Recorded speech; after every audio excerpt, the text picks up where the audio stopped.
On January the 30th, 2026, federal agents arrested two journalists for doing their job. Don Lemon, a journalist with over 30 years of experience, was arrested by federal agents at a hotel in Los Angeles. Georgia Fort, an Emmy-nominated independent reporter, live-streamed her own arrest from her home in Minnesota.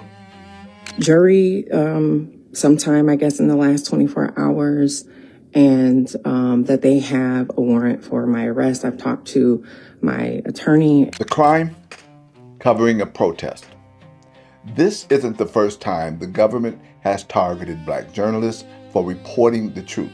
And before I show you the pattern that connects 1920 to 2026, make sure you hit the subscribe button and ring the notification bell, because understanding this history is the only way to recognize it when it's happening right in front of you.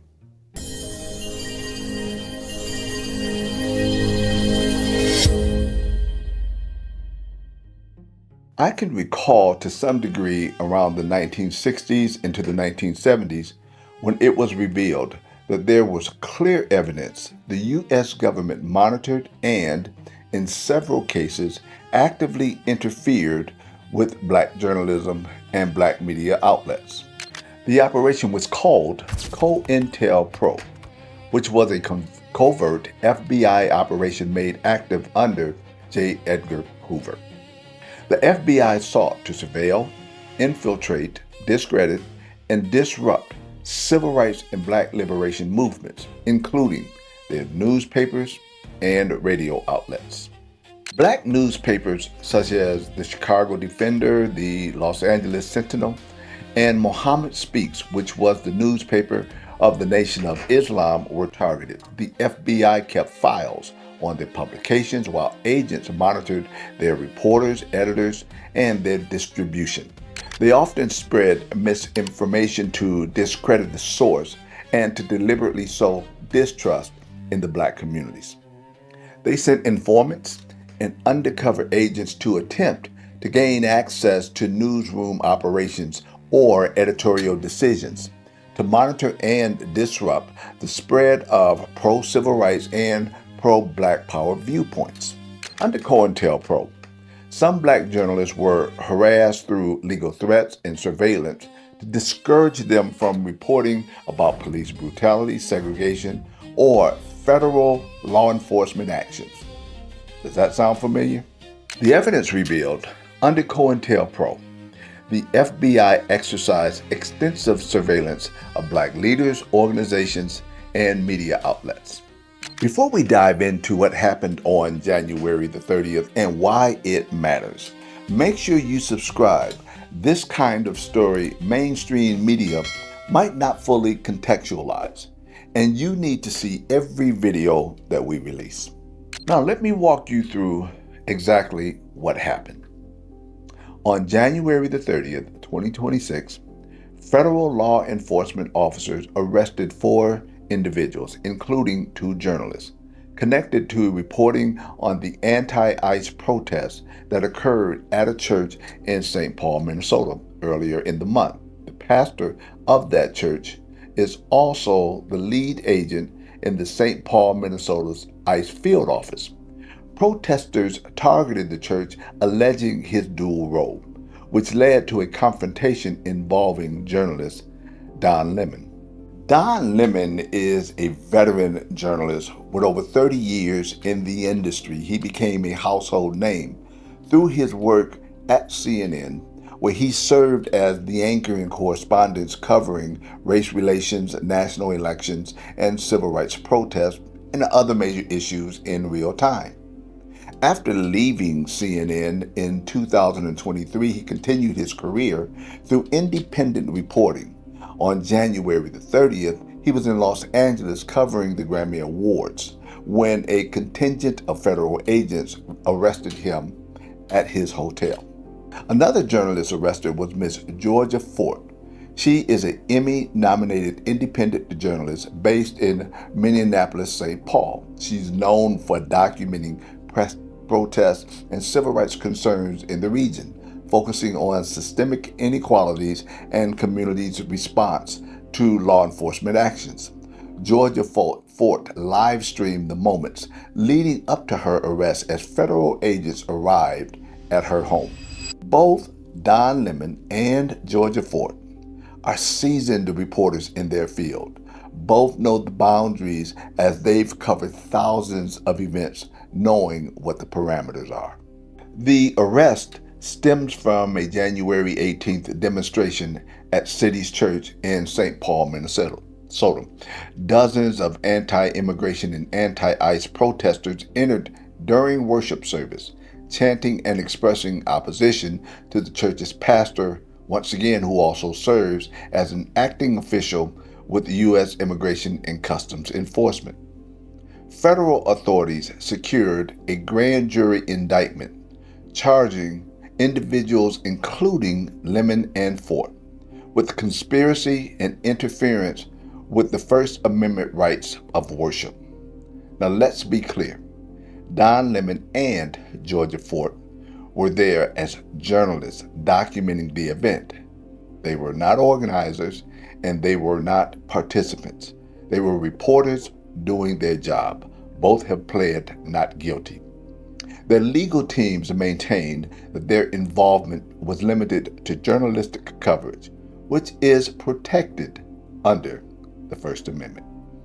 This incident was widely condemned by press advocacy organizations, civil rights leaders, and Democratic lawmakers as an unprecedented federal raid on journalists.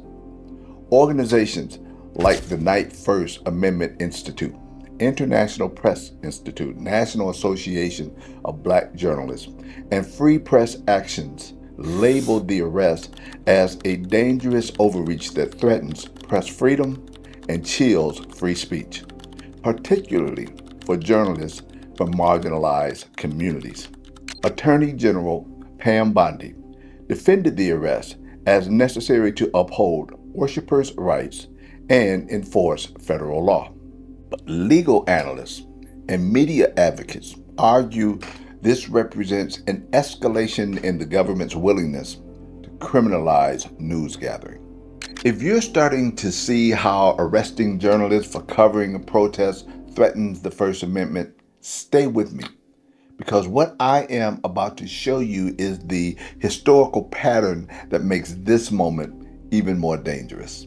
To understand why the January 30th arrest matters, you need to understand the history of Black journalists in America, because this isn't the first time the government has targeted Black voices for telling the truth. In 1827, Freedom's Journal became the first Black American newspaper in the United States. It was founded because the white press either ignored Black communities or distorted their stories. From that moment forward, Black newspapers served as vital platforms for community advocacy, civil rights reporting, and political engagement. Papers like the Chicago Defender documented racial violence, segregation, and discrimination policies while advocating for justice, but these publications and their writers often faced government scrutiny and censorship. During World War I and World War II, federal authorities used laws like Espionage and Sedition Acts to target dissent. Black press editors who exposed discrimination against Black soldiers or questioned the national policy were labeled as disloyal or dangerous. The government didn't arrest them for lying. They arrested them for telling the truth at a time when truth was inconvenient. Now, let me take you to one of the most infamous examples of institutional suppression in 20th century America, the Federal Bureau of Investigation under Director J. Edgar Hoover. What was COINTELPRO? COINTELPRO, short for Counterintelligence Program, was a covert FBI program aimed at exposing, disrupting, misdirecting, discrediting, or otherwise neutralizing Black political and social organizations during the Civil Rights era. While officially targeting what they labeled as subversive groups, COINTELPRO disproportionately affected black nationalist movements like the Black Panther Party, as well as civil rights leaders, including Dr. Martin Luther King Jr. and Malcolm X. Hoover's actions also included extensive surveillance of civil rights advocates and journalists connected with movements for racial justice. He often justified this surveillance by labeling activism as communist linked or un American. The FBI didn't just watch, they actively worked to discredit and neutralize black voices. They infiltrated organizations, they spread misinformation, they used legal threats to arrest or silence people who were exercising their constitutional rights. And here's what's important: the core pattern of state surveillance and efforts to discredit or neutralize dissenting voices, especially black voices advocating systemic change, is historically well documented. So now let's connect the dots. Then, J. Edgar Hoover's FBI. The FBI, under J. Edgar Hoover's, surveilled and targeted black journalists and activists, labeling them as threats to national security for documenting racial injustice and advocating for civil rights. Now, January 30th, 2026, federal agents arrest two black journalists, Don Lemon and Georgia Fort, for documenting a protest, charging them with conspiracy and interference with constitutional rights. A common thread: in both areas, the government equated the documentation of protests with participation in unlawful conduct. In both areas, black journalists covering movements that challenged governmental policies or systemic abuse faced with legal jeopardy. In both areas, authorities used the language of law and order to justify actions that threaten the First Amendment. Context differs, the legal framework differs, but the pattern is the same. The First Amendment to the United States Constitution guarantees freedom of speech and freedom of press. These rights are central to democratic society. Legal scholars assert that journalistic activities, including interviewing, recording, and reporting from protests, are constitutionally protected, even if the situation is being documented are contentious and disruptive. Critics of the 2026 arrest argue the government's prosecution threatens these protections by criminalizing news gatherings rather than illegal conduct.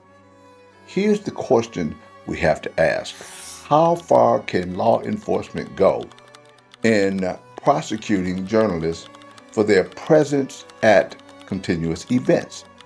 And what is the chilling effect on press freedom, especially for journalists of color operating independently or outside of the corporate newsroom? You're connecting J. Edgar Hoover's surveillance of black journalists to the arrest of Don Lemon and Georgia Fort in 2026. You're seeing the pattern. Because what comes next shows why this matters for every single one of us. The arrest of Don Lemon, Georgia Fort, and others on January the 30th, 2026 represents more than an isolated law action. It's a flashpoint in the ongoing struggle over who gets to tell America's stories and how power structures respond when black journalists exercise their constitutional rights to document and inform.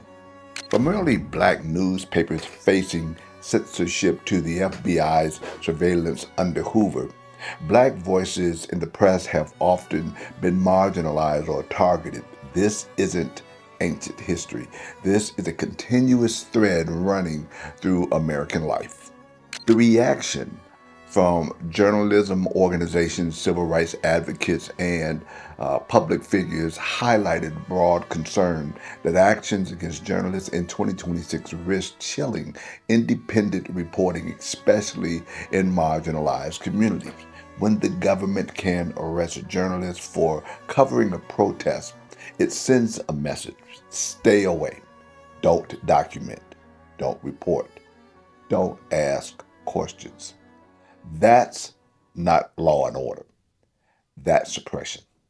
Understanding these arrests in historical context helps illuminate deeper structural tensions around race, press, and power in America. This tension continues to shape the media landscape and the scope of democratic freedoms, and it forces us to ask, if Black journalists can be arrested for doing their job, whose story gets told and who decides? The arrest of Don Lemon in Georgia Fort on January the 30th, 2026 is not an isolated incident. It's a part of a historical pattern in which the government has targeted Black journalists for documenting racial injustice, challenging systemic abuses, and telling stories that power would rather remain untold. From the Black press in the 1800s to J. Edgar Hoover's COINTELPRO in the 1960s to federal agents arresting journalists in 2026, the pattern is clear. When Black voices speak truth to power, power responds by trying to silence them. But here's what history also shows us. Black journalists have never stopped telling the truth. The Black press survived censorship, civil rights journalists survived surveillance, and Don Lemon and Georgia Fort will fight these charges as well. Because if we don't tell our stories from our vantage point, believe me, they will try to erase it. Now, if this video showed you a pattern connecting J. Edgar Hoover's FBI to the arrest of journalists in 2026, I need you to do 4 things right now. 1, subscribe and hit the notification bell. This is the kind of story that needs context, and you need to see every video we release.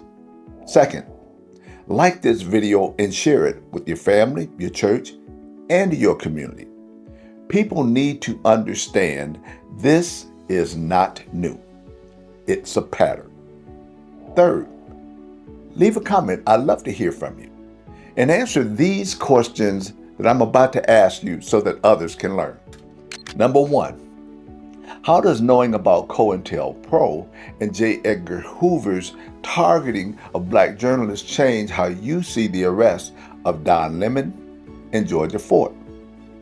2, what does it mean for democracy when the government can arrest journalists for covering a protest? 3, how do we protect press freedom when Black journalists are disproportionately targeted for telling the truth? And 4th, explore the sources and books on this topic in our complete Black History Book Library at the link in the description and the pinned comments below. The First Amendment protects freedom of the press, but that freedom is only real if we defend it. Don't let them silence Black journalists. Don't let them control the narrative. Don't let history repeat itself without recognition. Subscribe, share, and speak the truth. And I'll see you at the next video. Take care.